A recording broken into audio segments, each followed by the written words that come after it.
your audience. In today's video, I'm going to teach you how to collect email addresses and gather audience interests using Google Forms.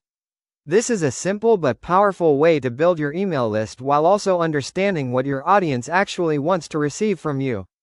By the end of this tutorial, you'll have a fully working form that captures emails and preferences in just a few steps.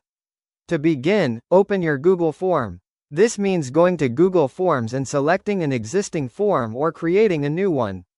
Once you're inside the form editor, you'll see the main interface where you can add questions and customize settings. Next, look at the top menu and click on Settings. You'll find this tab right beside Questions and Responses. This is where you control how your form collects data and interacts with respondents. Inside the Settings panel, locate the option labeled Collect Email Addresses. This is usually found under the Responses section.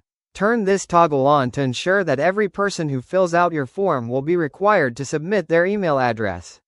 This is essential if your goal is to build an email list. After enabling that, go back to the Questions tab at the top.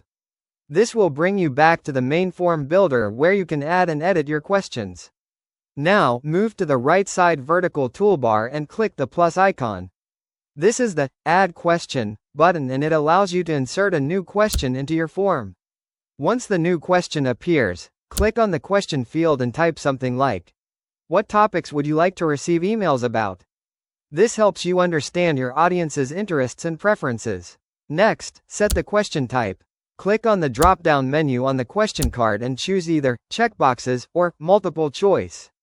These options allow users to select one or multiple interests, depending on how you want to structure your form.